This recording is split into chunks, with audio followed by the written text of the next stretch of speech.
बिस्मिल्लाहिर्रहमानिर्रहीम अस्सलाम वालेकुम। तुसां कहा सी ना भावल नगर वाक़े ते वीडियो बना दे, चलो बना दिंदे आ। भाई ने कमेंट किया ते होर दो तीन बंदियां ने भी कमेंट किया ही। एक बंदे ने कमेंट किया सी कि बंदूक वालियां दी लड़ाई दे विच घुंगरू वालियां नूं खुशी नहीं मनानी चाहिए।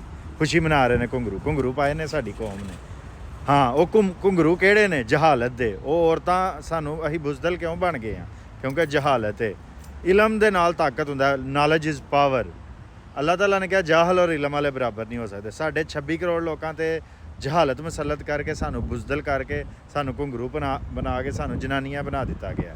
अच्छा, मैं इस गल ते खुश नहीं, बड़े लोग खुश ने। मैनू FSC दे विच एक बारी पुलिस ने चपेड़ा मारियां, लेकिन मैनू कोई मसला नहीं। मैनू पता कि वो बंदे जिन्हें मारियां होनियां ने उदों अल्लाह पुछेगा। तो मैं अपनी पुलिस के खिलाफ नहीं ना मैं अपनी फौज के खिलाफ हाँ, लेकिन मैं इन्हां दे जिस निज़ाम के तहत इन्हां दी ट्रेनिंग हुंदी है ना, वो निज़ाम बदलने की ज़रूरत है। वो हाले तक निज़ाम उही है जिहड़ा कलोनीअल है। अच्छा, मैं तां भी खुश नहीं है कि हज़रत हमज़ा हन्ना नबी करीम सल्लल्लाहु अलैहि वसल्लम नूं अबू जहल ने मारिया ते हज़रत हमज़ा नूं किसी ने दस्सिया ते हज़रत हमज़ा हरी आए, वो बाहर गए सन मक्के तो, उन्हें आ गया सीधा जाके अबू जहल के सिर दे विच बरछा मारिया ते उन्होंने कहा मैं भी मुहम्मद ते ईमान लियांदा, कर लै जो करन हुंदा ते जाके फिर दस्सिया कि या रसूल अल्लाह मैं जिहड़ा ना, उन्हें कहा जी उन्होंने तो भतीजे हन, उन्हें कहा पुत्तर मैं तेरा बदला ले लिया।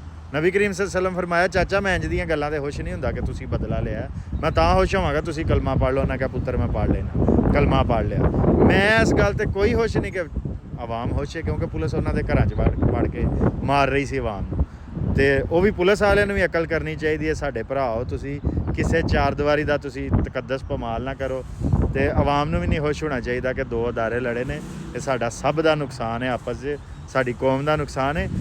इन्हां हस्सण नाल कौम तमाशबीनी च क्यों पै जाती है? जिहड़ा बंदा जिस बंदे कोल कोई हुनर नहीं, कोई इलम नहीं, उहदे कोल कम कोई नहीं, उन्हें जिंदगी गुजारनी है तो तमाशे ते ही गुजारनी है, उन्हें खुश होना है। जिहड़ा बंदा अपने काम च लग्गा, जिन्हें बंदे ने जिंदगी च अगे जाना है, उहदे कोल तमाशियां जोगा टाइम नहीं हुंदा, ना वो तमाशियां ते खुश हुंदा है। तो जिन्नी देर तक तुसीं निज़ाम नहीं ना बदलोगे, और निज़ाम समझो किताबां पढ़ो अपने मुंडियां नूं, तुसीं आप नहीं ना पढ़ सकते। अपने मैट्रिक वाले भरावां नूं CSS दीयां जिन्नियां किताबां रिकमेंड कीतियां ने FPSC ने, वो लिया के पढ़ाओ। तुसीं हाले पता किन्ने मुंडे पढ़ते हैं? 50,000 मुंडे CSS की तैयारी करते हैं, 1 लाख मुंडा करता तैयारी। जो वो फेल हो जाते ना, उन्हों का दिल टुट जाता है। उस तो बाद वो उस मौजू ते गुफ्तगू नहीं करते।